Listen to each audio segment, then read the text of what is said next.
stand clear of the doors. Por favor, manténganse alejado de las puertas. To those guests who've just joined us, welcome. Our next stop is the Magic Kingdom.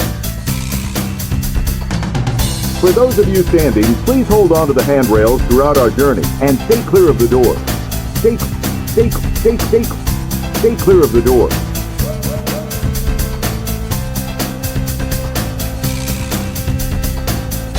Ladies and gentlemen, we are approaching our station at the entrance to Main Street, USA.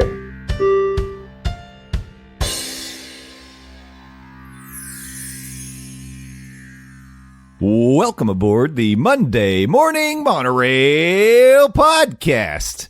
This is Justin Monorail, and this is episode number 233, I ask myself, of the Monday Morning Monorail podcast. I didn't write it on my notes today, folks, and when I don't write it on the notes, I have no idea where we are. But if something's written on the teleprompter, I'm going to read it. I'll just let you know.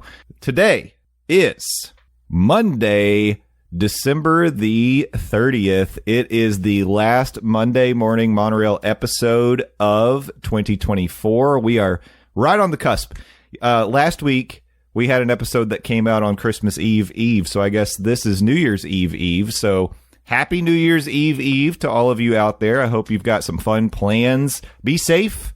Make sure if you're drinking, you've got a designated driver, or you're staying where you're going. We do not support drinking and driving, but we do support having a good time. So just make a plan and then party your butt off and enjoy it, because 2025 could be a total mess. So let's kick it off with a bang, why don't we? And I want to kick this podcast off with a bang by welcoming in my co-host, because I can't party without them. I'm going to bring in the number one party girl in North Carolina. It's Stephers. Stephers, welcome to the New Year's Eve Monorail. How you doing? Eve. No, we're not gonna do a Wally thing. Never mind. Hello. I don't party. Well, come on. Depends on your definition of party. I have people over at my house, but that's not a party. That's a vibe. No, I disagree with you. I think that could be a party. Parties come in all different shapes and sizes, different, content. Are you listening to music? Are you playing board games? Are you chilling with, a record player and a cigar? I don't know. That could be a party. I mean, we're not doing all that, but I mean, we have good food and we vibe, and then sometimes we'll be unhinged and paint nutcrackers and build gingerbread houses, and then other times we'll just have a LAN party, because I'm going to stop talking. You still have LAN parties? Listen. Sometimes that was like 1995, Stephers. You weren't even born yet. 1995, I was born. Disrespectful. Also, sometimes you just want to play games with your friends in the same house. So I agree, but we're not plugging in. We're not connecting on a LAN at this point. Listen. Just let me live my best life. Okay. You do what you need to do, Stephers. I am not going to hate, and I'm not going to judge. It sounds like you're judging. I'm not judging. I listen and I don't judge. I'm in a new monorail era. There are no rules. There's no judgment. And that's why I've got to bring in the judge himself so he can take care of it. It is the number one judge of Knoxville, Tennessee, Landon the Doz Doane. Landon, I hope you've got your gavel. I need a judgment on here. Should we judge Stephers for her LAN parties? Yeah, maybe if it wasn't the week in between Christmas and the beginning of the new year, maybe. But honestly, again, I'm still checked out. And also, much like a lot of people, you probably didn't vote for this individual who's going to get drunk on power and also drunk on other things in the upcoming days, because I am going to be celebrating New Year. Hi, everybody, coming from the Isolation Station Love. It's me. It's the DOZ, Landon the Doz Doane, and it's a Monday morning, and you know what that means. Yeah, it's all good things. Good things come to you on Monday morning, including the Monday Morning Monorail podcast. I don't know why I feel like I should take a breath whenever I say, like right in the middle of it. I like to say the Monday Morning Monorail podcast. It gives it a little bit of... It's like a fine wine. You got to let it breathe. Yeah. Which, by the way, this is episode 233. I did double check while you were doing your intro, because here on the Monday Morning Monorail, we never get anything wrong. No. Never. Ever. Ever. We are a bastion of factual information. We are batting 1,000. I want to ask you all, since it is New Year's Eve, do you tend to stay up to see the ball drop? Do you make it to midnight on New Year's Eve typically, Landon? Last few years, I mean, I stay up past midnight, but it's not necessarily to watch like Dick Clark's Rockin' New Year's Eve or anything like that.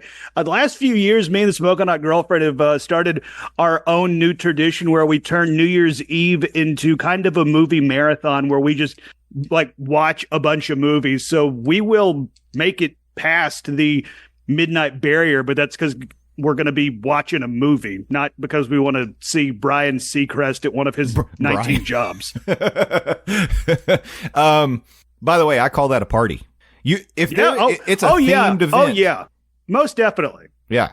See, I think that's my definition of party. You get people together for a purpose. It can even be just you. You can have your own party, but you're doing something specific for a set period of time. Yeah, you can. You can have a solo party. Stephers is shaking her head. I'm shaking my head because I had a thought, but this is a family show. Okay, so now I am judging you, Stephers. Yeah. All rise. Welcome to Landon's court. Sometimes I have like if I'm washing dishes, I'm going to crank up music in the house, wash the dishes, clean the kitchen up. I'm having my own little party in there. That's a party to me. And I declare it so, and it shall be. You make the rules. Stephers, do you stay up to midnight usually? Let me tell you, I've hit the age in which I value my sleep. So unless people are over, so like last year people came over and this year people are coming over, so I will try to rally, but typically you just change the date on the calendar, so like I don't care enough. But it's a great reason to host people, so I'm in my hosting era. So I got some grapes and some champagne, and we're going to do like a pizza bar. Oh, wait a minute. Did you get grapes because are you supposed to eat 12 grapes or something? Grapes. Yeah. I also got Jell-O to do Jell-O shots, but I've never made Jell-O shots before, so I don't know how I don't know if I'm going to execute that. You better can we start go back now. to the wine or the grapes thing? Pre-wine. Because I was gonna say it's like if you're getting grapes for wine, you have to wait. No. Grapes to eat. 12 grapes for the 12 months of the year to bring in good luck or so. Listen, I don't know what it is. I just know that there's grapes involved, so I bought grapes. I've literally never heard of this, but both of you are like, yeah, that's a thing. Well, because I didn't know about it until last year, Landon.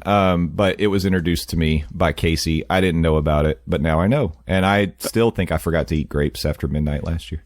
Oh, 12 green grapes, one for each month of the year at the stroke of midnight for good luck. Oh, it's only green. Well, I've also bought the other color that red. Do people call it red? Yeah. They look purple to me, but they're red. I don't like red grapes. I mean, I'll eat them, but like I gravitate toward green. Anyway, not important. They're purple. They're not red. They're purple. Thank you. Y'all. Thank you, Landon. I appreciate the support.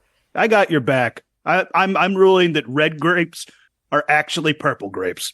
Okay. The judge has spoken. Here on Daz's court. Up next, Wapner. I will say, every single time you say judge's court, all I can think of is judge, jury, and executioner, because I've been playing way too much Marvel Rivals. Anyway. I see somebody's either been playing as or going up against the Punisher. Going up against, typically. Yep. Mm-hmm. Yeah, he can take down a lot of flyers. Indeed. He can. You know, I've discovered I too have been playing the Marvel Rivals. I'm really good as Rocket. I'm really not good as everybody else on that game. That's honestly valid. I don't know from Marvel Rivals. Is this a fighting game? No, it's a 6v6 co-op shooter. It's kind like of like Overwatch. But like not. But Marvel. Oh, not like a Mortal Kombat. Characters. I was picturing like a Mortal Kombat situation. No, but you want to know there's a Iron Fist is in that game, and let me tell you, he's given off some Mortal Kombat. Yeah, Iron Fist can get in there and throw some bows. Okay. Who would have thought in a game where you got Iron Man and the aforementioned Punisher and Rocket Raccoon with their big old guns, the guy that goes in there and karate chops you can do some damage. Okay. I don't know. Free like to play, you should give it a shot, buddy. Yeah, I'm not good at games like this. Neither am I. I mean, I hate and I'm too competitive to like repeatedly lose. So I don't know if I can do it. I never I love the idea of Super Smash Bros. And I've played it a few times, but I don't have the time to commit to like learn how to get good at it, and all I do is lose. So I don't. I do not play that game. I won't play that game with anyone. I get that, and that's why, as much as I do like Rivals, I started off liking it. Then I hated it because, like you, I get too competitive, so I have to play it in bursts. Yeah, I can't sit down and be like, all right, guys are coming over. We're going to land up. We're going to eat some Zod, drink some Mountain Dew, and play Rivals until the sun comes up. Can't do that. Can't do that. Also, can't do that because it's not 2002. So, or 1995. I just want to go back like it's never mind.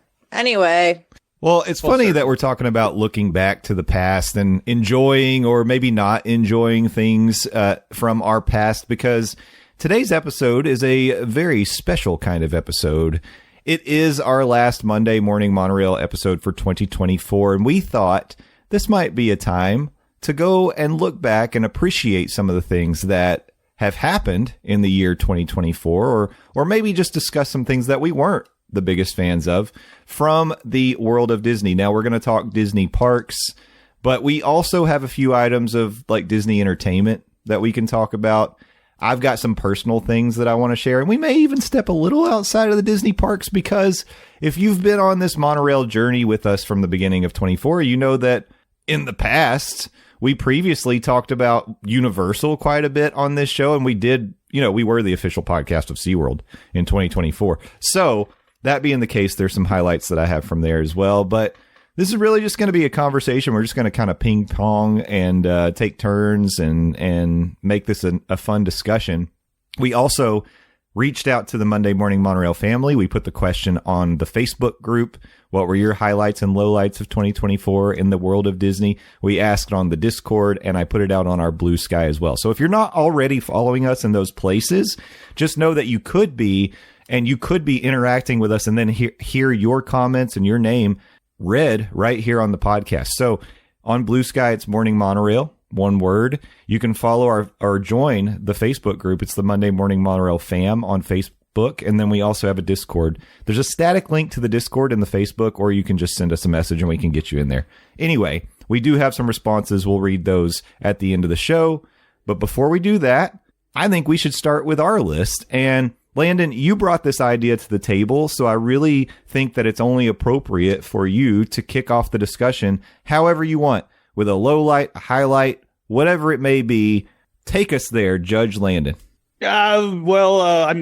Thanks for mentioning this was my idea, so if it works, I get all the credit. If it doesn't, it's on me. Sweet. Appreciate that, bud. I'm going to start on the positive, because I know we're on the internet, and the internet's kind of a negative cesspool, and depending on what platform you go on, it can be even more of a negative cesspool. Follow us on Blue Sky. Not a super negative cesspool so far, but so I want to start out on a positive note when it comes to something that happened at Walt Disney World. And this is something that I haven't personally experienced, but I still want to give it a shout out, because the reason I'm giving it a shout out, namely Tiana's Bayou Adventure, this is Disney completing a major project. And I want to say good job by you, Disney, pulling that off, because for the longest time, particularly on this podcast, it feels like we've talked about how everything that Disney is doing has just been blue sky. Speaking of blue ski, the social media platform is not the only one that has been uttering blue sky a lot. Disney itself has been talking about blue sky projects. Well, we could do this or we could do that. Wouldn't it be cool if we did this and that? Disney's had a lot of ideas, but for them to, as they threw out the term, move dirt when it comes to projects and complete a major project in renovating and overhauling Splash Mountain, however you feel about it. We are not getting, honestly, that could be a low light this year. Some people's reactions to that, to the renovation of Splash Mountain, but we're not getting into that, at least here. I think that is a positive that Disney was able to do a major project like that. And the animatronics, again, from what I've seen online, look top notch. Yeah, absolutely. That was on my list for sure, because I think, being the only monorail member who has had the chance to ride Tiana's Bayou Adventure, I've seen it firsthand. And I went in optimistic, but cautious that I was going to love it. And I got to tell you, I said it at the time when I shared my review of the ride. I smiled throughout. I was singing along with the songs. I had such a good time. And Tiana's Bayou Adventure is a ride that when I go to Magic Kingdom, if I can get over there and get on that ride, I'm going to do it. And that wasn't always the case with Splash Mountain, because while I liked it, I didn't want to get wet. I'm a little more willing to risk the dampness for Tiana because I like that ride so much. It is an upgrade when it's working. When everything's working at top notch, the animatronics are very, very impressive. I think that, maybe the low light side of this is just that its reliability hasn't been great, which is interesting because I'm hearing that the one at Disneyland is doing far better in terms of reliability, and they've already gone to standby, I think, at the one at Disneyland. Right now, it's just virtual queue at Tiana's Bayou Adventure in the Magic Kingdom in Orlando, but I do love it. And I think that we grade on when, the ride is operating at its best, not at its worst. So for me, this is like one of the best rides now in the Magic Kingdom, and I'm very, very happy for its arrival. Well, and you mentioned something that Disneyland is operating on a standby, apparently. That's going to be a low light for me, staying on Tiana, that it is not operating on a standby.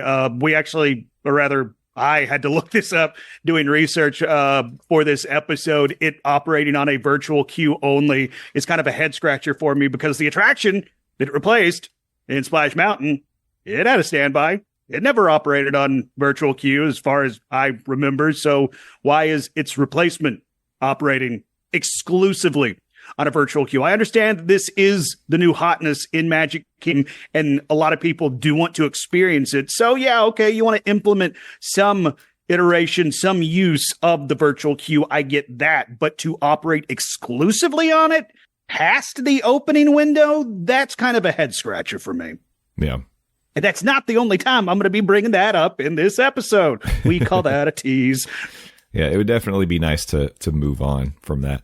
Stephers, over to you. What have you got? What's on your list? I'll start with the positive, which I guess thinking back to it, this year I feel like had a lot of announcements in general, some of them for next year or like for the future. But something that came back this year was all day park hopping for the parks. Yeah. And I think that was a W from Disney for sure. I will say I didn't get to visit the parks as often as I wanted to, but having that was a really good change that they made. Absolutely. Transition. Yeah. It's a great one. Yep. It also saved us on the day that you were here, Stephers. Let's not talk about it. Let's not talk about it. Just hoping you weren't going to bring up our fake Epcot day. Well, I just want to say, had we not been able to immediately pivot to another park, we would have been waiting till 2:00. And but luckily, that's when I had to be at the airport. Yeah, luckily we saved our day because of the all day park hopping. So that was good. No, that's great. Thank you for mentioning that, because I actually totally forgot that was just brought back in 2024. I guess we take for granted because it's something we had pre-COVID.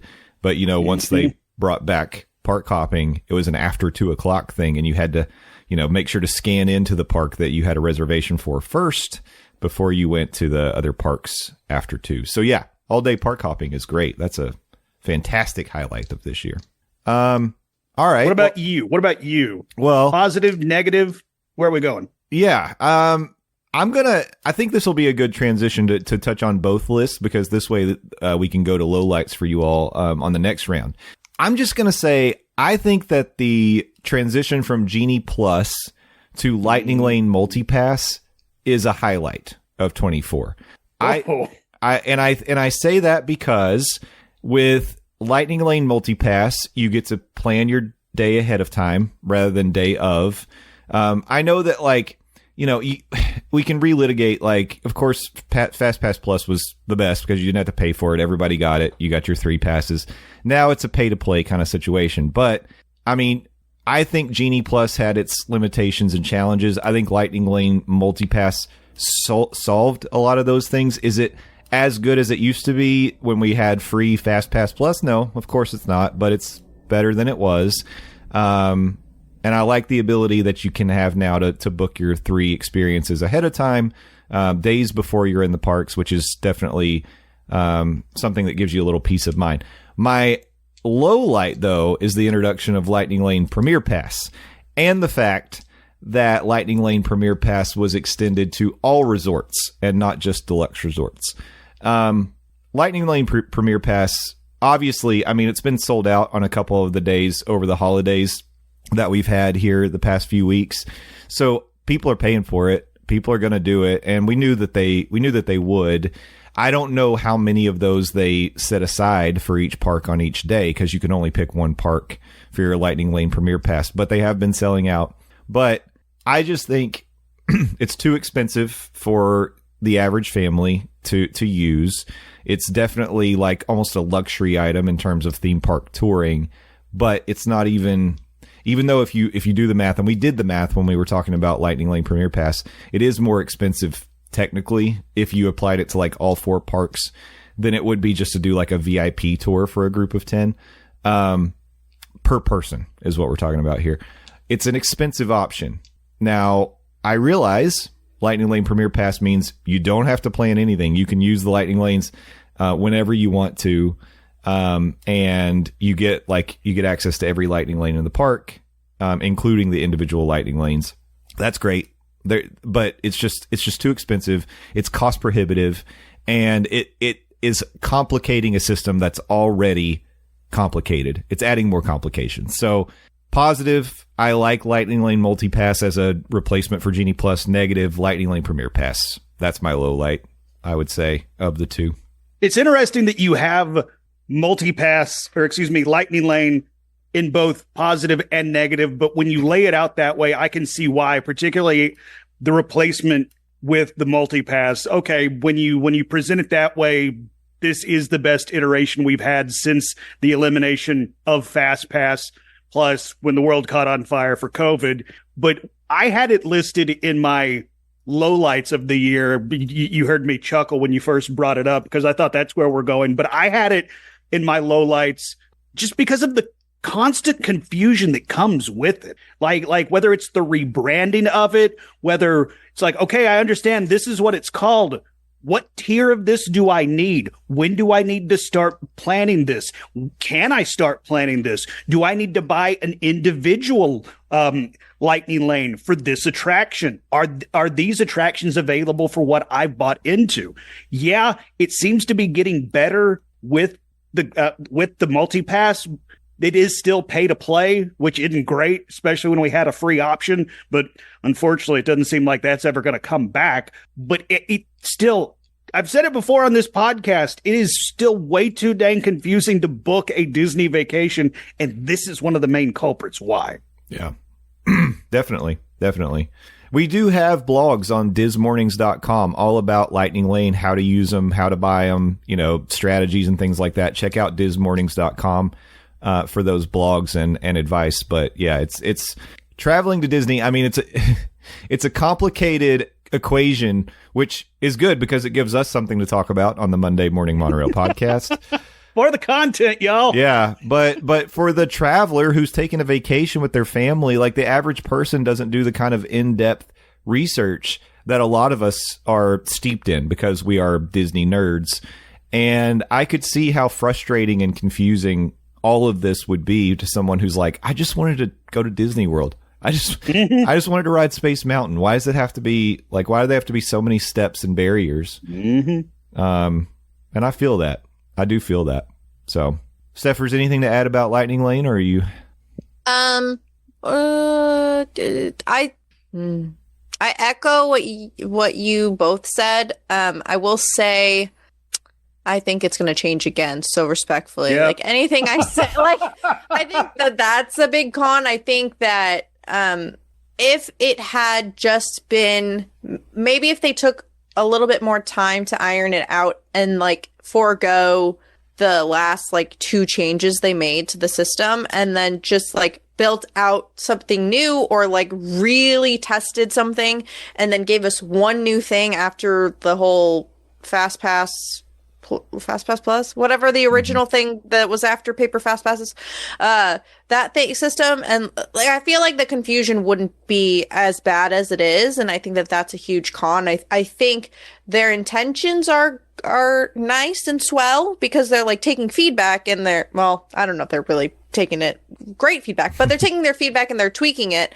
But I think instead of just overhauling it, period, they've done too many iterations that just cause too much chaos. Yeah. And though I love chaos, I don't, like you said, we're all just trying to go to Disney. Like, Yeah. it shouldn't be, it shouldn't be like this. Yeah. Stephers, you are an agent of chaos. So I do understand your love for it. I do play Scarlet Witch on Marvel Rivals. That is true.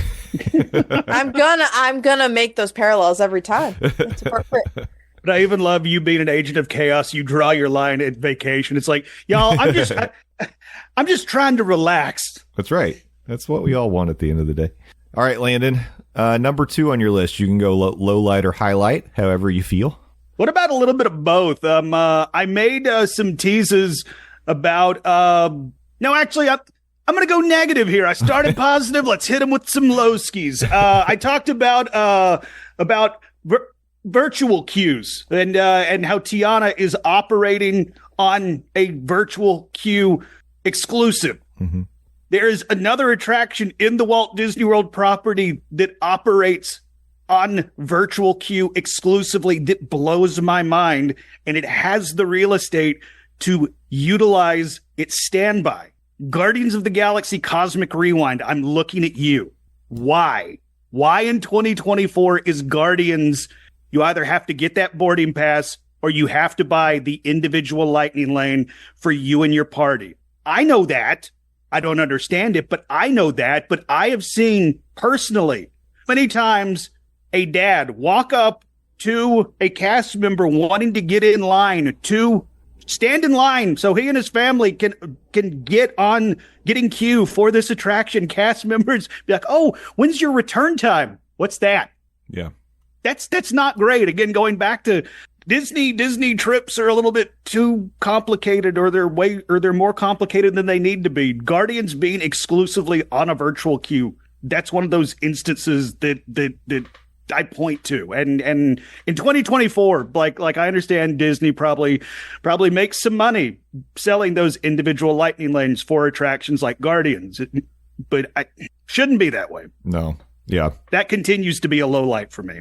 Because, I mean, Guardians is, in my opinion, a must-do attraction when you're in Epcot. Yeah, definitely. And with the soundtrack, it feels like it's an attraction that has rewritability. And because of the way it's set up, it's hard to experience that rewritability. Agree. You can't experience, or you can, but it's hard to jump through the hoops of comparing Everybody Wants to Rule the World to Conga and stuff like that. Oh, Conga's a low light for me. I saw someone list Conga as their favorite Guardians of the Galaxy Cosmic Rewind song, and it blew my mind. They had to be trolling. They had to have been trolling. There's no way that's better than all the... Like, you could literally say any of the others, even Disco Inferno, which I think is not great. Conga's the worst.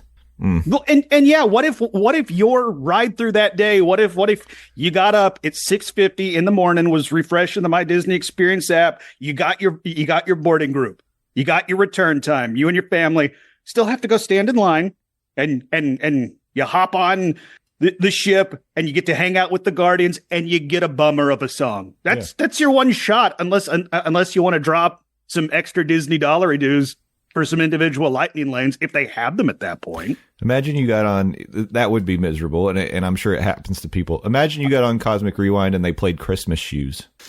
Ugh. Jesus. I would be like, you know what? Oh, you know what? That big alien monster's right. We need to erase this whole thing. Exactly. Yeah. We are a failed experiment. We messed up. Yeah, you're right, big weirdo in the sky. Oh, that was good. All right. Steffers, number 2 for you. Okay, wait, you went negative. Let me look at my list. Let me think of what I want to do. Okay, here's no, I don't want to hit that one yet. Hold on. Nikes, hold on. Come on, Steffers, you can do it. I know, I want to be negative, but I feel like if I say the negative that's on my list, it'll open a whole can of worms that I'm not sure we're ready for yet. This is exciting.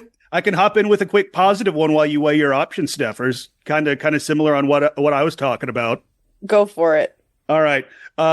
staying in the realm of virtual queues, Tron came working off of exclusively a virtual queue. So step in the right direction, Disney. You showed that you can do some good work in that realm. So maybe spread the love elsewhere in the parks. Yep, Tron on standby. I like that. Yeah, it's good. Yeah. Mm-hmm. Okay. I have a positive on that not the same vein, but the same body. The single rider, Rise of the Resistance line. Yeah. Yep. I had that on my list. Yeah, that's Me good. too. Me too. That's a good thing. More single rider is really And good. Ratatouille. Yeah, and Ratatouille now as well. Yeah, Ratatouille. And everything else such as. Correct. Yes. Rise, single rider, Ratatouille, single rider. More single rider options are good for a couple reasons. I think that, when you are a solo traveler to Disney, and especially if you don't mind like skipping some of the theming and the pre-show kind of stuff, it's a great way to get more done. Or you've just ridden the ride a bunch of times and you just want to get like to the good stuff. So yeah, more of that is always a good thing. And, especially utilizing it when you have like seating that allows for like an odd number of people to be put in a seat. So good stuff. I like it. Mm-hmm. Good answer. Yeah, very good. All right, I have one that it's a foot in both lists again because I love playing in the gray area. Low light. We'll start with that. World Celebration Gardens. Oh, There it is. Ground right lighting there. being broken all year long, basically, and it bummed us out because it looked like, wow, they're putting this thick plastic cover on the ground lighting and World Celebration Gardens. Maybe they're just punting and they're not going to work on this for a while. And then suddenly we had a glimmer of hope. And one night it was on, but it was just white, and then it was off again, and it was off for a while. But y'all, I'm proud to say, on a high note, ending the year on a high note, World Celebration Gardens ground lighting is fixed and working again. And I think that's great because, as you know, squeezing in another one here, I'm cheating. Soarin's finale got fixed in that now when you ride Soarin' and you end up at Epcot, you see the actual World Celebration Gardens, how Epcot looks today, and it has the ground lighting all lit up, and we're like, oh, this is such a tease because it doesn't work. But now it does. And it feels like Epcot is healing. Epcot's healing. And this is a good thing. And we need to keep the ground lighting working because it is such a magical touch. I raved about World Celebration Garden the first time I got to go there at night. I did an Instagram live. I almost broke into tears because I was like, guys, this is Disney magic. This is what this is supposed to be like. You're supposed to feel overwhelmed with the theming and immersion. There's supposed to be magic that you didn't have to pay for, not an upcharge. Something that you can just enjoy, and that's what World Celebration Gardens is at night. And so it made me so sad that it was broken for so long, but now it's back, and I feel like just crossing off my fingers that it's going to stay up. It's got to. While we're discussing Epcot, Are you going to team up, Stephers? It's time, dude. No, it's time. do it. Clear the runway. Oh, Zoe agrees. Let's just talk about it. We're here. We might as well discuss. I think you're about to say number one on my low light list. Number one. Communicore Hall. There it is. There it is. All we have to say is the low light. Listen, we talked about it. We talk about it at length. A lot. Many shows, Listen, let's hope in 2025. I will say last episode, past recent episode, we did discuss how they're going to turn it into like an exhibit situation. Mm-hmm. Let's hope 2025 brings us a better use of the space. Yeah. And it doesn't look like a cafeteria for a community college. Correct. And if it's going to look like a community college cafeteria, make it look like Greendale. Come on, Greendale had a bunch of wacky activities. That's so, right. Chill. I want to walk in there and see Troy and Abed in the morning. That's what I want to see. With the dean in the background. Yeah. As I said, this was number one on my low light list. I was holding back on it because I knew that it was going to be something we could all shake hands and agree on. Yep. But yes, Communicore Hall. If you aren't already following us on Instagram, another plug for our socials, Morning Monorail on Instagram. I put this on the Facebook and the Instagram, I think. I did a live reaction to my first ever time walking into Communicore Hall, and I couldn't hide my face. I was such a defender of Communicore Hall for so long, and you can only there's only so much goodwill to go around that it eventually, when it smacked me in the face, I was like, nope, guys, this is not good. So I agree, Stephers. All we can really do is hope that because it is a space that can still be upgraded. It's basically a white box. So maybe they do have so much room for activities. They really do. So there's still opportunity, but that's all we have right now is air and opportunity. Otherwise, disappointment fills the space. Oh, Communicore Hall. You gonna be okay, bud? Yeah, just taking a minute here. I think we're all taking a minute to think back on that social media post on your first reaction. If underwhelming could be bottled and rewatched, I think it would be that. Yeah. Mm-hmm. Oof, you could feel it through the screen. Should have taken an extra minute, Disney, when they decided to open it. They should have. I think they should have taken a couple extra minutes if we're being honest. Yeah, I do. I will say I have a positive to kind of counter my negative. Do it. That Counterspell. Which actually it's very subjective, but the Country Bears makeover. Yeah. I think it's a classic, but I think they didn't get rid of it, so I think that it's a cute little, a lot of people, I haven't been able to experience it, but a lot of people have positive things to say. Mm-hmm. So Stephers, this was on my highlight list. I got to go watch Country Bears musical jamboree with Cocktail Bob. We had a blast. We loved it so much. We were tapping our toes, we were clapping, we were having a great time. I like the original show. I realized it was dated and it's kind of corny, but that's like what it's all about. Landon, I know you've never done Country Bears at all. Nope. I do suggest on your next trip down, make a little time and go see the Country Bears musical jamboree. They've done such a good job upgrading it, not just the show, but like the technology that they use in there. It's a lot smoother. It works a lot better, and it's really fun. So I agree, Stephers. This was on my highlight list of 2024. The Country Bear refurb. It's very good. All right, Landon, back over to you. I'll hit a positive for me. Well, I say it's for me, rather. This is from me. It's something that hasn't really impacted me, but I know this was a big deal when it was announced it was returning. That's the Disney dining plan. This is something that we saw go away around COVID. We talked about other stuff that was at least put on hold when the world caught on fire and Disney went into, I guess, COVID operations, and the Disney dining plan, I believe, was one of those things, or at least that's when I first noticed, oh, hey, that's not being offered now. And I know a lot of people were very excited that this was returning. This was a staple. This is how they fed their family when they planned, 12, 18, 24-month trip down to the House of the Mouse. The Disney dining plan was part of that. So the fact that Disney has brought that back, introducing normalcy, as I like to say sometimes right here on this podcast. I think that's a huge positive. Yeah, definitely. Yeah, people love it. People swear by it. It's not for everybody, and you got to do the math yourself. But for some people, again, mm-hmm, yeah, yep. For some people, it really works. And so bringing back some of the things that we had in the past that people loved is always a good thing. If there's no reason not to just move on from it. I wish we could say the same about FastPass Plus. No, that's very good.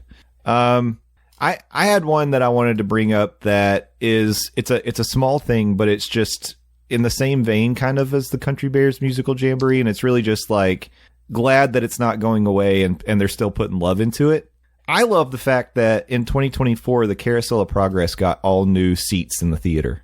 I mean, those seats were nasty and worn down, and I would still go see Carousel of Progress. I know not everybody loves it. It's kind of boring, but it's a classic Disney show, and I just like to see that they're maintaining it. And the new theater seats are great. They're nice. So I appreciate seeing attention and love given to a classic attraction.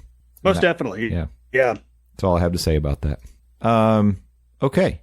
Wait, Yeah. I have something in the same vein as that. Okay. Something that is getting a little love and attention, but not going away. Test Track Although I am sad it is getting refurbed, I am happy it is still staying. And it sounds like the refurb is like, we're heading in the right direction. Yes. Yeah. I knew that you would bring this one up, Stephers, so I did not put it on my list, but I agree. This is a highlight heading into 25, and I'm excited that everything we've heard about it sounds like Disney's sort of like taking pieces of the past of this attraction, not just Test Track, but World of Motion, and incorporating that into the next version, because one of the things that Disney always needs to remember, they have so much nostalgia leverage with their fans, and they should not turn their back on that nostalgia. They need to, I understand you got to moving forward with new rides, new attractions, keeping things fresh. That's fine. But you don't just turn your back on the past that people love so much. So I really appreciate the fact that this new version is going to at least tip the cap to the history of this location and this attraction. So it's very exciting. Can't wait to see it. Me too. I'm sure it'll be on virtual queue when it starts. Maybe when it opens, they'll get rid of virtual queue for Guardians. Maybe that's when the switch will happen. That's a great point. That might actually be the move right there. Yeah, that would make sense. And you mentioned how Test Track is something to look forward to in 2025. I'm going to tag team right here, both a highlight and a low light. Some announcements for 2025, or I guess my low light is going to be what I perceive something for 2025. Highlight being an announcement that a nighttime parade is returning to the Magic Kingdom in 2025. Disney made the announcement, I guess, beginning of August, that we're going to be getting an all-new nighttime parade in the Magic Kingdom in Disney Starlight. And again, we've talked about in previous episodes, concept art and what we actually get could be two drastically different things. But so far, I love the concept art we've seen tied to this new upcoming nighttime parade in the Magic Kingdom.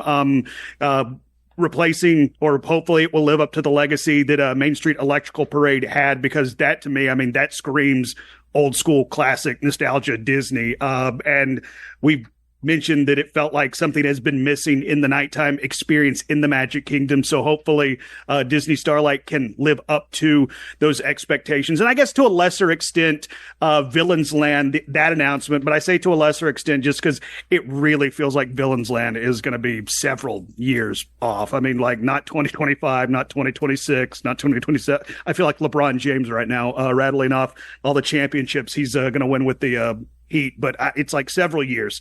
But it's still exciting that Disney is talking about their plans for Magic Kingdom, but something more concrete in a nighttime spectacular is coming to Magic Kingdom summer of next year in Disney Starlight. And my low light, honestly, for the year is the announced closure of Muppet Vision 3D in Hollywood Studios. And I assume it's going to be sometime next year. We don't know that for sure. Again, I say I assume, and you know what happens when you assume. But I know it's tied to, they're going to redo Rock and Roller Coaster, and we're going to get Monsters Inc. roller coaster as well. It's like that.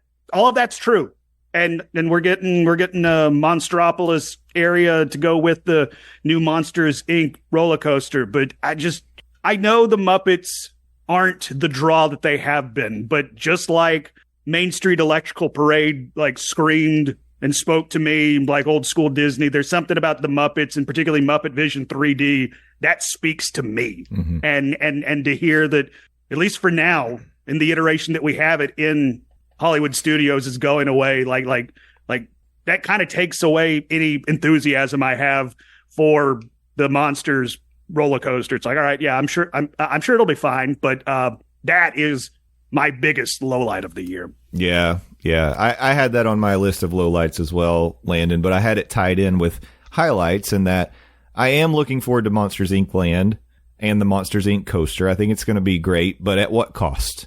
Right. That's that's the big question. We are losing Muppets Courtyard, which extends out beyond losing Muppet Visions 3D, because I don't know why I added an S to Muppet Visions 3D, but to Muppet Vision 3D.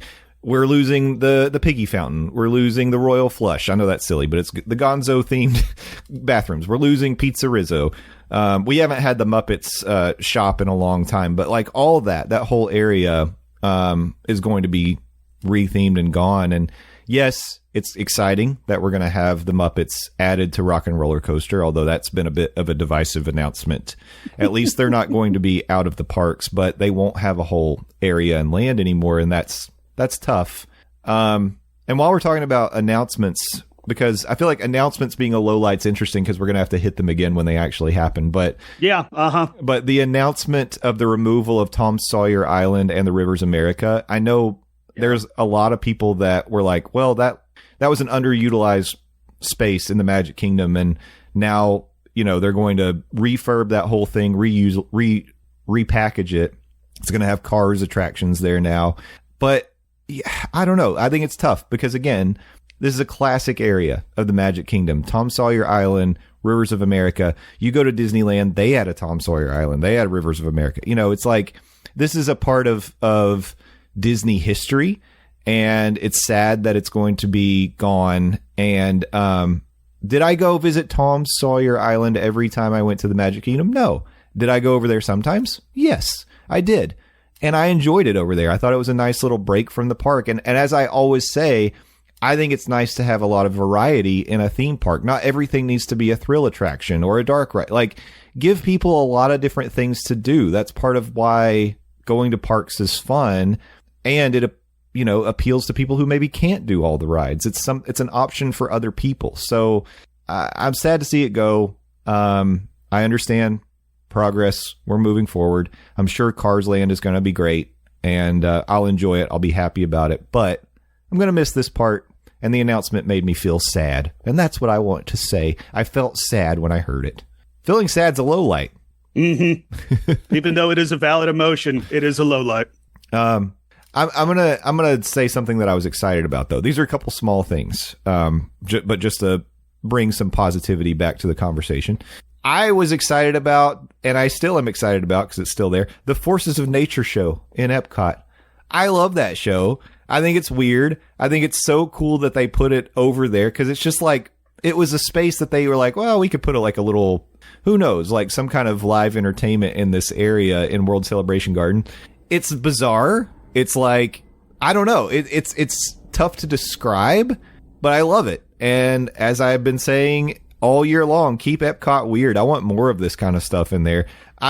Again, variety is good. This is variety.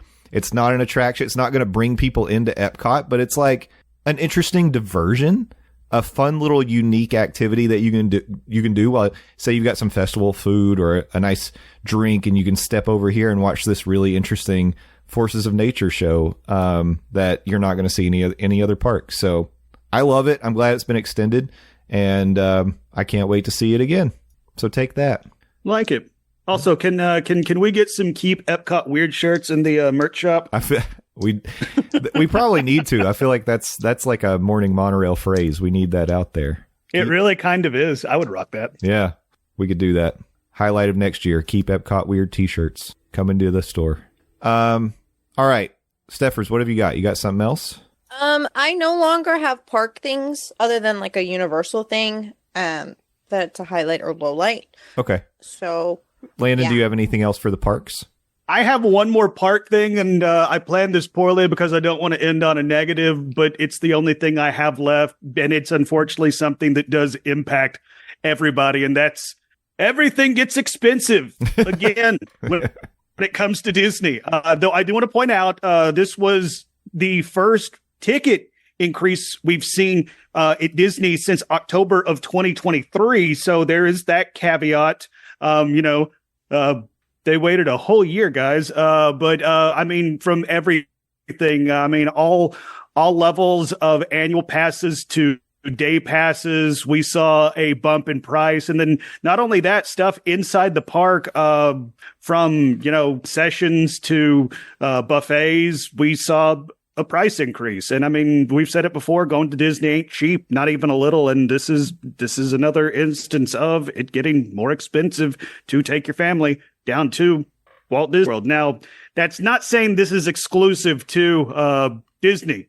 as I jokingly say, in this economy, everything's expensive these days. And I know a lot of us have had to make choices when it comes to how we're spending our income. And it still sucks when you get that bill at the end of your trip, because even though when we're in that Disney bubble and we think, oh, we're on vacation, money doesn't count. On the contrary, money does count, and going down to Disney is costing you more and more. But I do, like, everything getting expensive again sucks. Yeah, it does. Totally agree. Overly expensive and overly complicated are the two big headlines of 24. Don't put that on a t-shirt. Low light.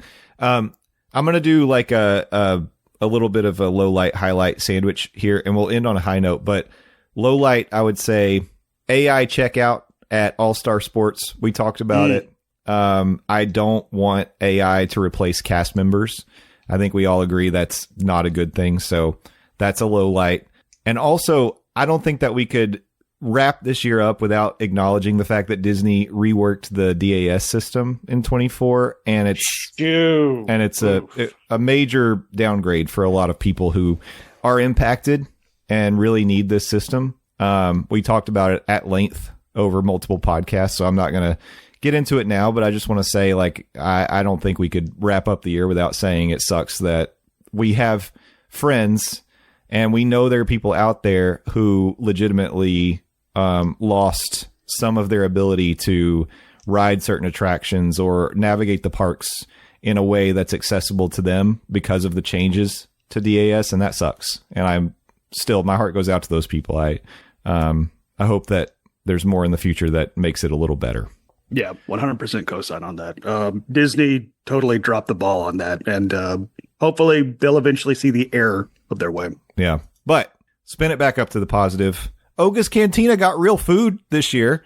Oh, that's true. That's true. So, you still only have like 17 minutes in there, but you can eat more than Spam. Yeah, so that's good. And then the highest highlight of them all, which I haven't even been yet, but I'm just so excited to get over there and try the Wailulu Bar and Grill at the new Island Tower at the Polynesian. It looks great. Theming looks great. The food looks great. We just talked about this place last week, and that's ending on a high note that makes it resonates with us because we love food so much. Okay. And we want to try and be positive, y'all. That's right. That's right. It's been a pretty good year. It has. No, wait. I have a negative about us. Going back to last week's episode, it was on December 23rd. We didn't have a Festivus episode. Oh, no. Yeah. Talk about dropping the ball. No kidding. Yeah. This is me airing my grievances with you.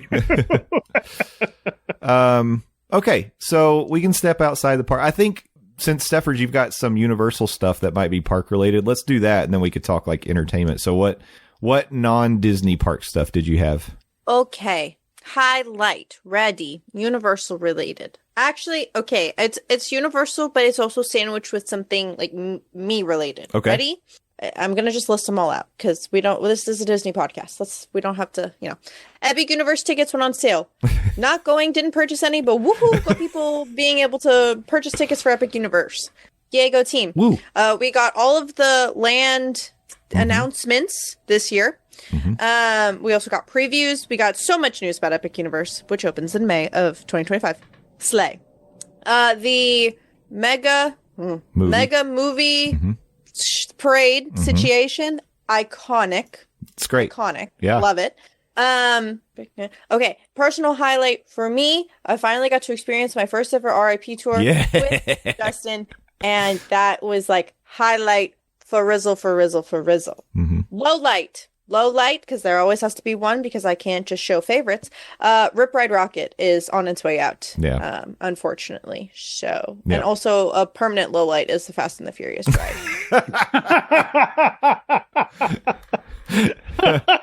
That's great. Stab that knife in there and twist it. Stephers, my number one theme park experience highlight of 2024 was the RIP tour with you. It was so good. We had so much fun that night, and I am desperately worried that my Halloween Horror Nights experience has been ruined forever because of that night. It was just, I know we talked about it a lot, but for someone who's a fan of Halloween Horror Nights, if you can get 9 of your best friends together and book a private RIP tour, I'm just going to tell you, yes, it is super expensive. You will never regret it a day in your life. It was so good. It was so good. I can't stop singing the praises of it. So that was a highlight for me. You mentioned the Mega Movie Parade. I put Sensational on the list as well, which is the nighttime lagoon show at Universal. That's very good. And I've gotten to see that a couple times with drones and without drones. With drones, much better. I put DreamWorks Land on my list because I think it's great. I've gotten to experience DreamWorks Land. I got to do the annual pass holder preview of DreamWorks Land. They did a great job back there. The theming is great. The characters are fun. The food is really tasty, actually. The ice cream from the little Trolls cart is great. And I highly recommend checking it out, whether you are a adult or child theme park fan. And then finally, because we were the official podcast of SeaWorld in 2024, Penguin Trek, the opening of Penguin Trek. It's a fun little family coaster. I really enjoyed it. And I've heard now, as you're exiting the ride, they don't force you to go see the penguins. When I rode it, you had to. There was no way to exit the roller coaster without going through the penguin encounter. Would they hold you by gun or something? No, you were boxed. There and look at those cute penguins. You were boxed in. There was no way, and because they only let a certain number of people in there at a time, and it's like an airlock situation to keep it cold. It was such a pain in the ass, but you don't have to do that anymore. So good improvement by SeaWorld. Go team. Go team. Yeah. All right. Do we have some Disney entertainment highlights we want to share? Yes. Let's do it. I have 2.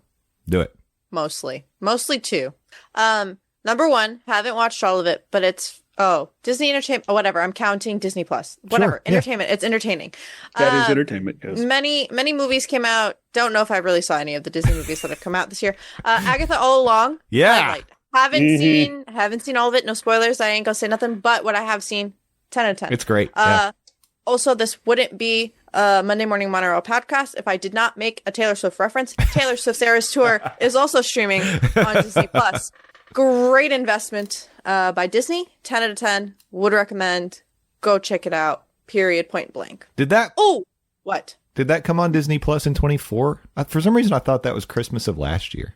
Listen, I don't know. That Eras Tour went on for like 3 years. Okay. That is true.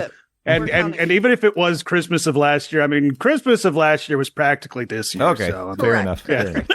And then, it's not really a highlight, whatever. I just think that they've really done us a service by incorporating the Hulu stuff onto the Disney Plus app so that you don't have to have multiple apps. Period. Point blank. Mic drop. Done.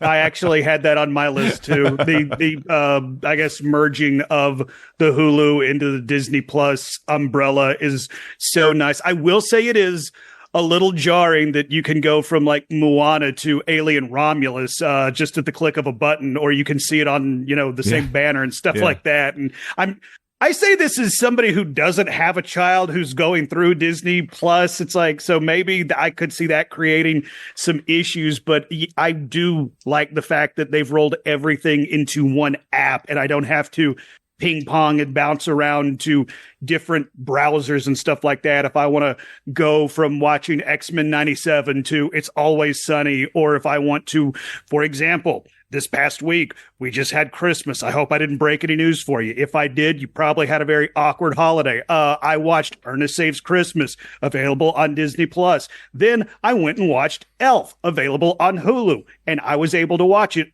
all within one app. I love the fact that they have brought everything together under one umbrella. Yeah. Love that.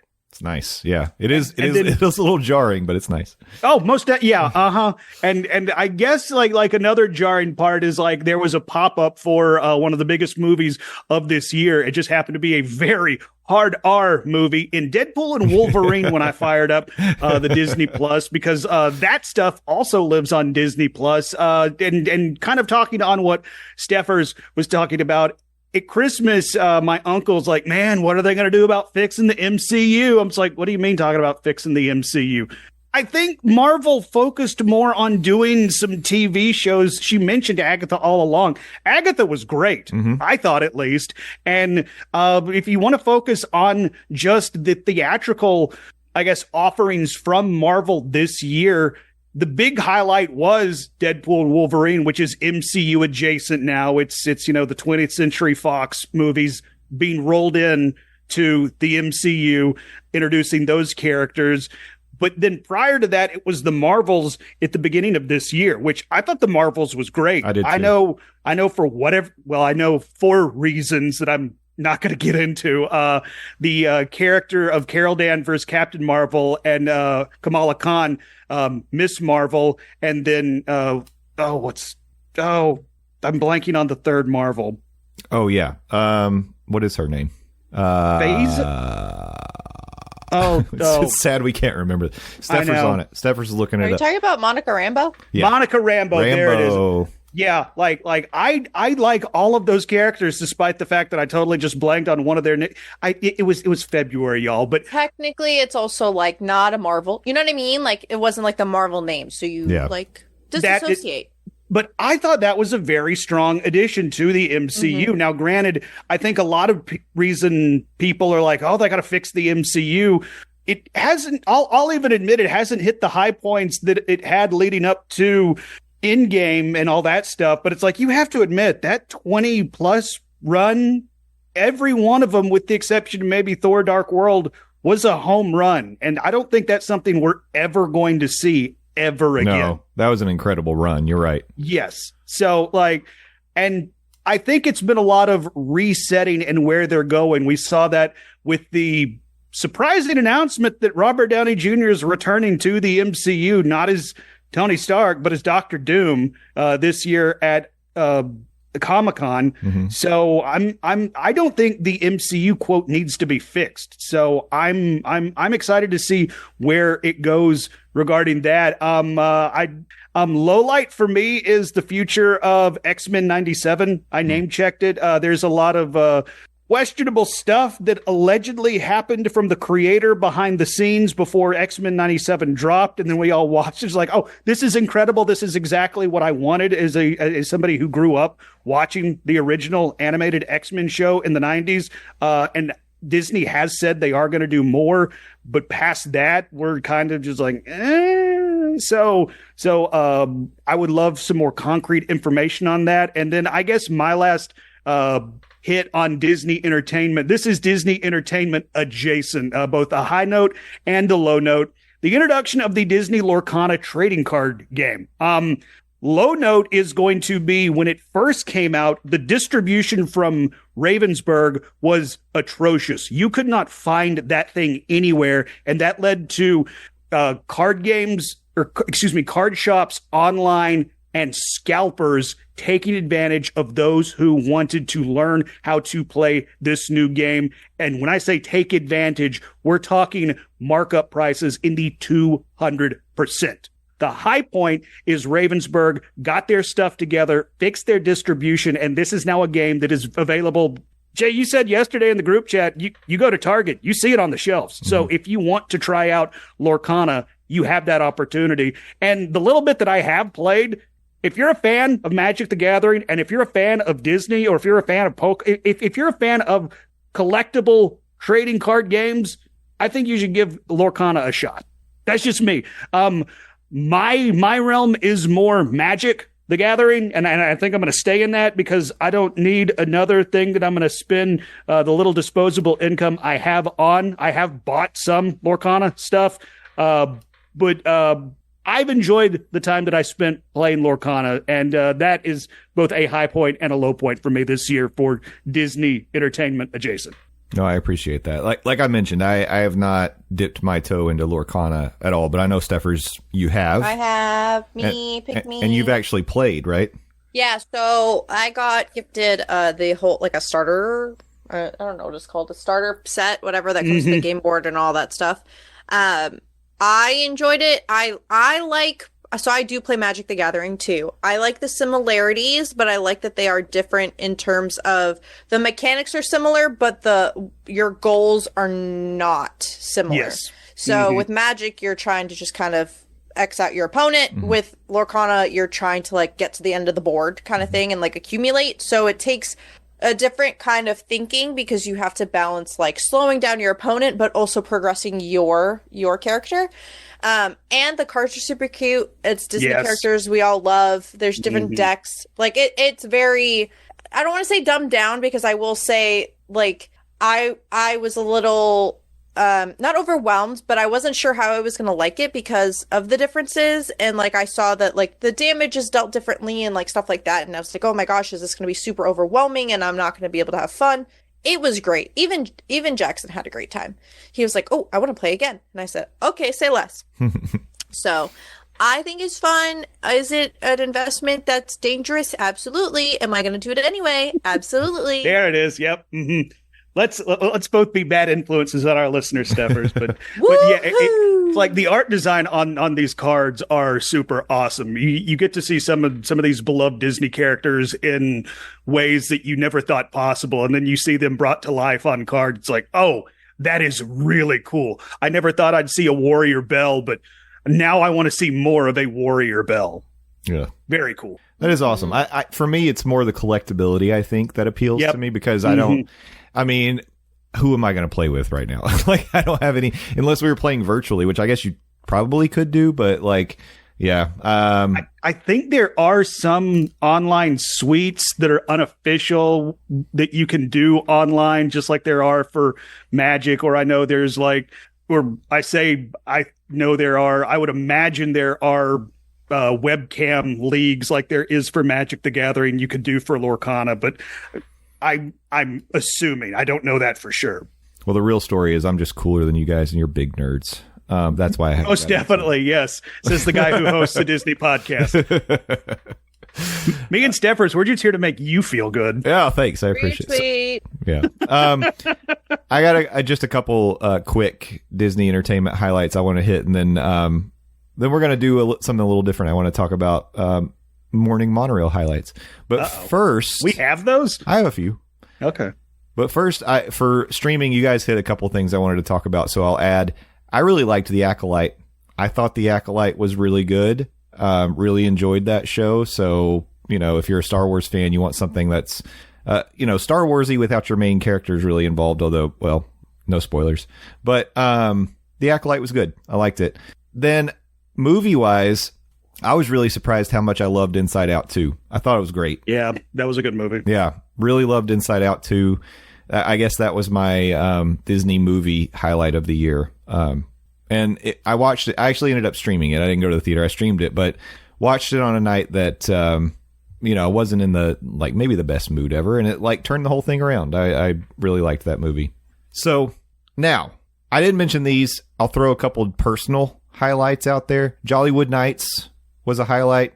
Didn't quite get to the RIP tour level, I just have to say, but Jollywood Nights was great. Also, did you all remember this is the year I became a WIF assistant? And that was the dream job. Yeah. That's what I always wanted. When I was a little kid, I was like, I hope someday I can be a WIF assistant. It finally happened this year because of the Smellephants on Parade over in Storybook Circus. I became a WIF assistant. Well, now I feel foolish for not remembering that. Yeah, I know. You guys didn't even congratulate me on that achievement this year. No, but on a serious note, I have a few Monday Morning Monorail highlights that I want to share, and then we can talk about, we've got some comments from our friends in the community. Number one, we became SeaWorld's #1 podcast. Yeah. Mm-hmm. Not a lot of podcasts can say that. Without ever in your really face, Tom and Michelle. No, not really. Without ever really giving them any love, we became SeaWorld's #1 podcast. That was according to like FM radio. It was some weird metric. Yeah, FM radio. That's weird. Who listens to that anymore? No, it was like, oh God, Player FM or something. Maybe, I don't know. Anyways, I Googled it. It came up. We were SeaWorld's #1 podcast. Number 2, March Madness and the victory of the MCO monorail. Uh-huh. I mean, I think that's something that goes down in the Hall of Fame of Monday Morning Monorail. Like, it brought people together. It made one of our listeners' wives pee themselves. It was a highlight of the year, but it was also a highlight of the podcast. So you got to mention it.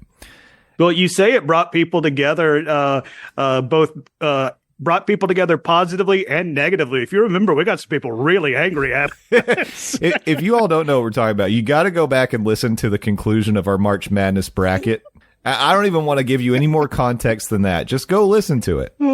And Honestly, you should listen to the culmination of the March Madness bracket. Yeah. Period. Yeah. Period. Uh-huh. And then stay tuned. 2025, even better. We have listen, we can only go up from here. I mean, I think we've set such a bar. We're gonna have to figure something out. We're gonna have to top it. But yeah, that was great. And then finally, this is the year that we finally teamed up with Nate and created Diz Mornings, our all new content collective, I would say. You can visit our website and see everything that's going on, but like so much new stuff, so much more content. And I look forward to 2025 because I feel like we're going to find ways to really maximize the value that we're bringing to our Monday Morning Monorail family. We're going to, keep improving the content. And I look forward to a very bright Diz Mornings future. It's like the sunrise on Diz Mornings, and it's really exciting. So True. That was my number one MMM highlight of this year. But really, guys, every single time that we get together and record, me, you, and you, both of yous, is a highlight for me. I enjoy every minute of doing this with you guys, and I wouldn't want any other co-hosts. Don't make that face, Why are we being Stephers. sappy? We're being sappy. I don't like it. He just dropped the U's on us. You and you. Yeah. Can I just be inappropriate and also say, well, I don't know if this was this year. We're going to say it's this year. We're going to make it every year.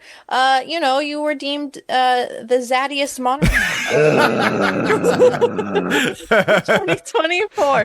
Listen, I had to pivot from that The really zaddiest. sappy situation that we got there. Personal highlight for me too is I got to visit the West Coast parks for the first time. Yeah. Whoop, whoop. That is exciting. Well, you just topped all of my personal highlights, Stephers. Good job. Visiting the West Coast. No, that's awesome. I'm glad you got to do that. And I'm hoping that's a goal for me, 2025. I'm hoping maybe I get out there. We'll see. I've been talking to Andre about it, and I hope he holds me to it. I need to get out there for sure. Well, dang it. Now I feel like I need to come up with a personal highlight. I planned a fundraiser for 2025, and we called it Living with the Land. That is a highlight. That's right, That is a Zoe. highlight. We're doing the damn thing. And it's going to be a highlight in 2025. It's going to be an epic adventure. Oh my gosh. 2025 is going to be crazy, y'all. Like, think about, we already know like the stuff we talked about that's coming to Walt Disney World, but Epic Universe is open. We're doing, or going to open. We're doing Living with the Landon.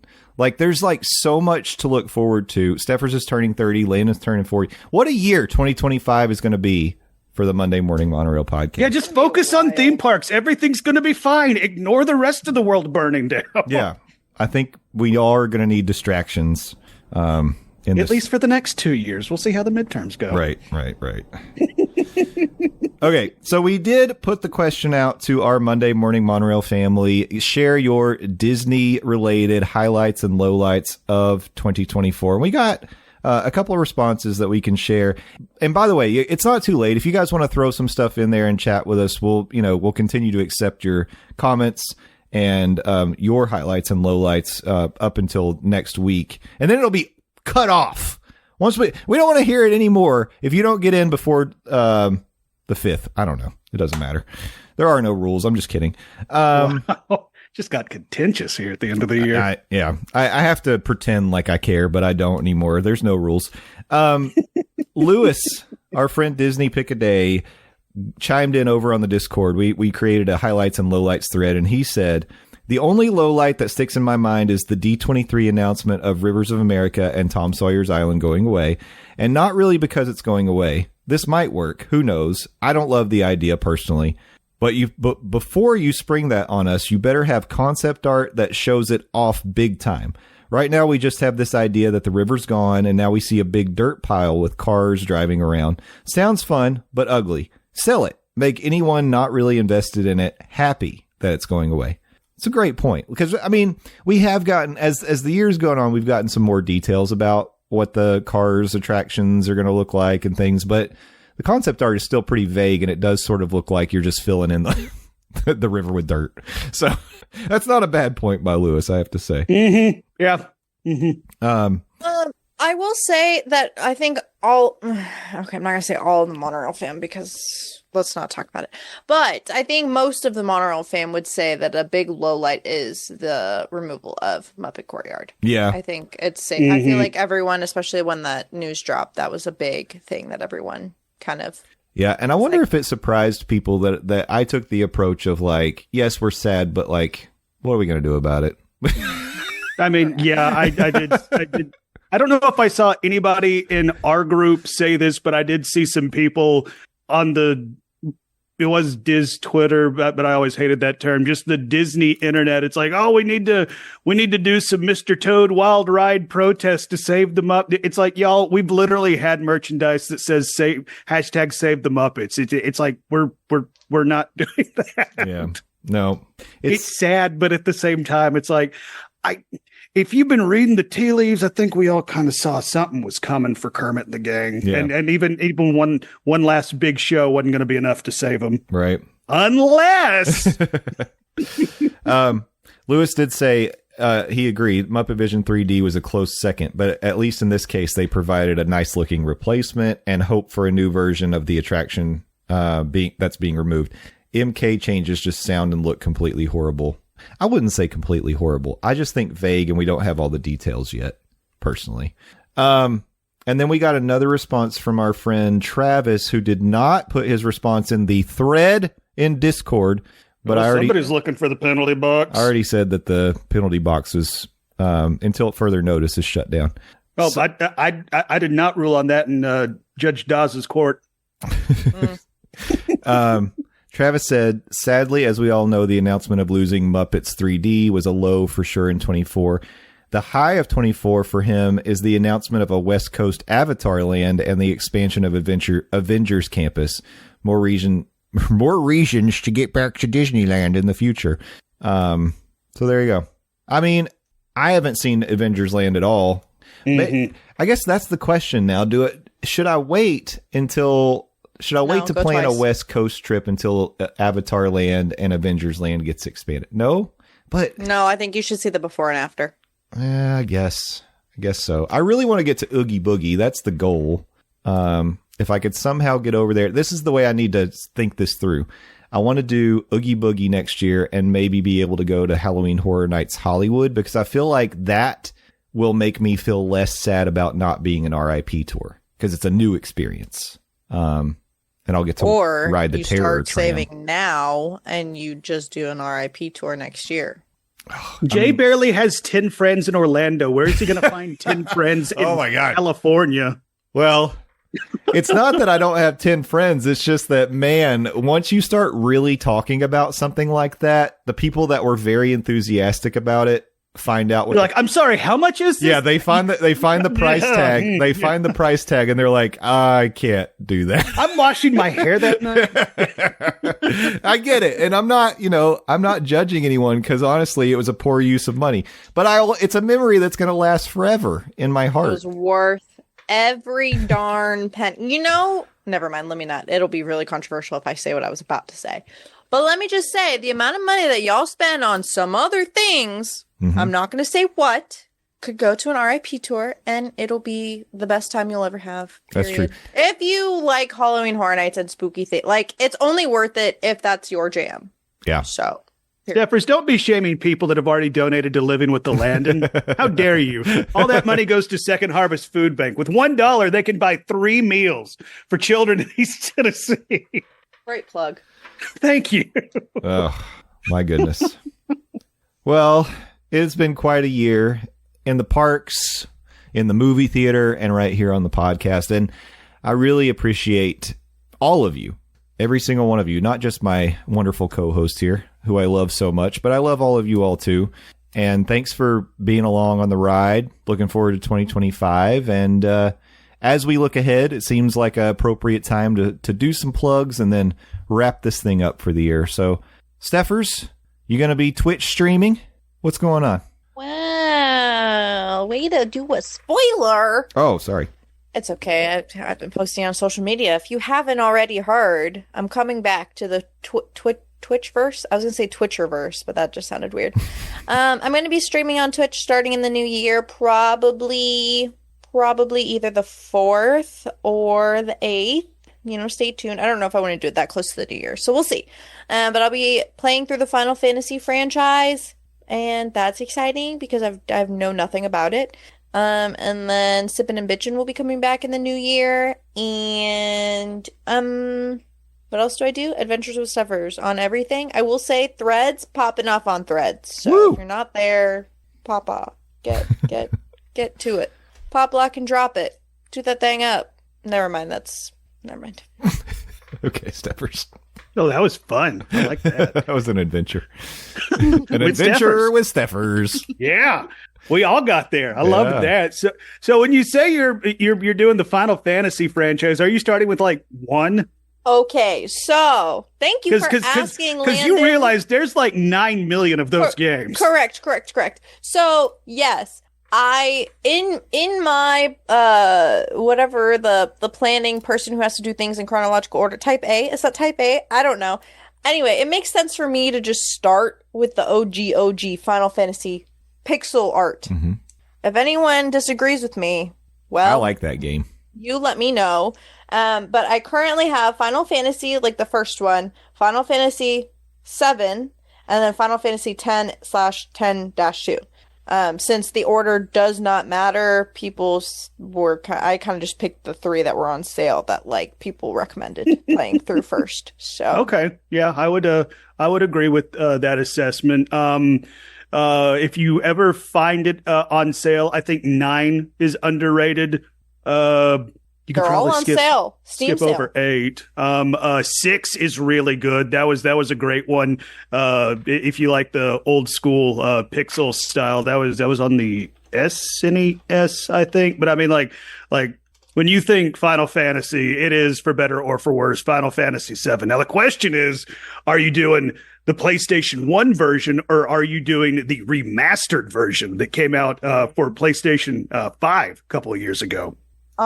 Final Fantasy 1 is just Final Fantasy. Final Fantasy 7 Remake Integrate. Final Fantasy 10/10-2 HD Remaster. Okay, all right. Period. I put so many hours into all those games. I remember having to dodge lightning in 10-2 to get, was it Waka's ultimate weapon? Ooh, and I have 9. Okay, all right, good deal. Good deal. I think 9's the one I probably have played the most. I like 7 too, but I played 9 a lot. Oh, apparently I also have 15. I had to look at the Roman numeral. Yeah, she literally did the hand gesture. It was great. That or she's getting ready to join D-Generation X and tell everybody to suck it. All right. Someone else plug things. Well, everybody suck it and go check out Stephers on Twitch. Oh, yeah. Twitch.tv/adventures with Stephers. Go give me a follow. I'm almost to 400. That's awesome. Yeah. And maybe, it'll fund your future Final Fantasy purchases. Correct. Ideally, your girl's still unemployed, so hoping for a new job in 2025. But until then, you're gonna, You got one. You're a famous Twitch streamer. That's your new job. Exactly. A new job. Stephers can also help you plan your Disney and Universal vacation.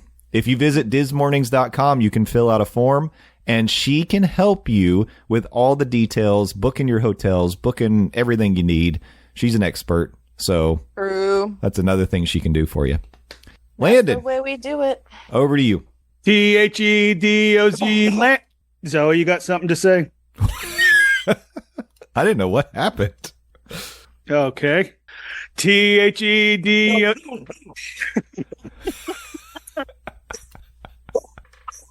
Zoe doesn't like this. Zoe apparently wants me to get back on the Bird app. I hear it's gotten a lot better since that one guy took over. They talk about fun stuff. No, Zoe, they do not. THEDOZ, Landon on Blue Ski, Landon Doane. I'm the best, Landon Doane, not the rest.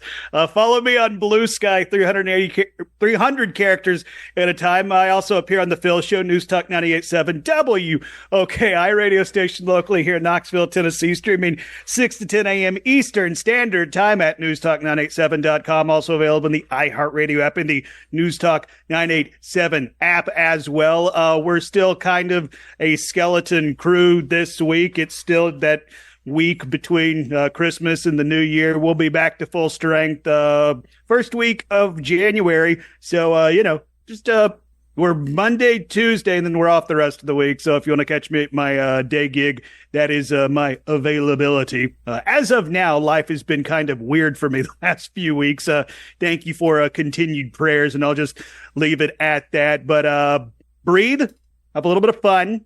You can do both of those things. That would mean the world to me. Thank you for coming along on this weird ride that's been 2024. We've had a lot of fun here on the Monday Morning Monorail, and you, the lovely listener, are a big part of the reason it has been fun. I've loved every second sharing the virtual studio with the incredibly talented Stephers and Papa Monorail, and you for giving us a second, let alone a minute, an hour every week.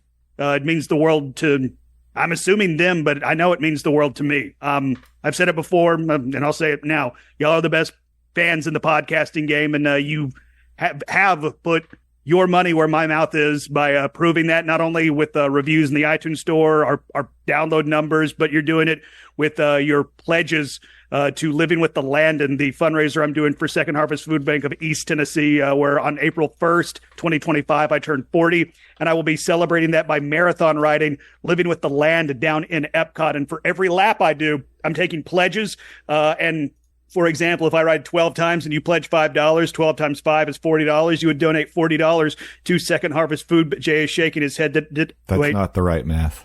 Yeah, 10 times 4, 10 times 5. So is that 50? But you said 12. 12 times 4, 48? No, 12. You said 12 times. It was 60. My accountant heart is breaking right now. Well, my radio brain is breaking because I broke the first rule of radio. Don't do math behind a microphone. Regardless, you would give me money, and just give me some money. Second Harvest Food Bank will then get money from me. And like I said, for every $1 that they get, they can turn that $1 into 3 meals. And Second Harvest Food Bank services 18 counties in East Tennessee, and every dollar raised for Living with the Landon is earmarked for the Food for Kids program, where they help children get food that they wouldn't normally have if they were out of school. So help me feed some hungry kids in East Tennessee on my birthday coming up in April 1st. Plus, we got merch. So head over to dismornings.com, get yourself a dope t-shirt, and raise some money for a pretty cool fundraiser. And love you, mean it. We'll talk to you next week in 2025. How did that happen? Woohoo! Yeah, and I know that some people are having difficulty finding the form to fill out to make their pledge. Here's what I suggest you do. You can, if you just go to Google Monday Morning Monorail Podcast, okay?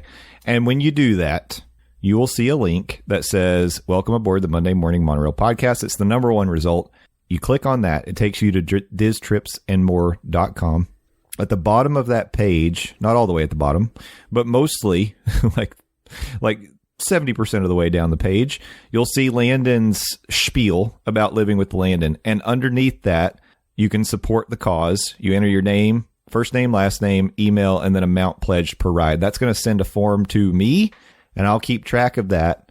After we complete the event on April 1st, I will contact all of you via email and let you know how many rides Landon completed and therefore how much you've pledged to donate. We'll also give you the instructions on how to donate to the Second Harvest Food Bank of East Tennessee, specifically to the Food for Kids program in care of Living with the Landon. So we'll give you all the details, but for now, that's maybe the easiest way to do it is doing it through Google, because if you go to dismornings.com and you'll see that there is a link to go to podcasts. Like if you click the hamburger menu, as they call it. Wait, it's called the hamburger menu? Yeah, when you see the 3 stacked lines, it's a hamburger menu. You click that. Don't tell me that. I haven't had lunch. No, I'm hungry. You click podcast, and on that page, I don't see the form. So... Oh, that's not great. Yeah, so right now, until we get it fixed, just Google Monday Morning Monorail Podcast and go to the Diz Trips and More link. That's at the top of the page. That's the best. Oh, great. Just me out here lying to people about charity. No, it's true. It's out there. We just got to get the visibility fixed. I'm not sure why it's like that. Great. This is first step of Landon getting canceled. Also, thanks, guys. No. And Landon, here's my advice. First of all, I was told very early on in an accounting class by an accounting professor, never do simple math in public. And I live by that. But if I am going to do math like that, that's why when I've talked about in the past, I'm like, say you want to give $100 per ride and Landon does 10 rides. Well, that's $1,000 because that's simple math. I can do that math all day, every day without a calculator. Wait, does your math check it? But okay, I see your example. Yes. Uh-huh. Who am I to question you, the accountant? Yeah.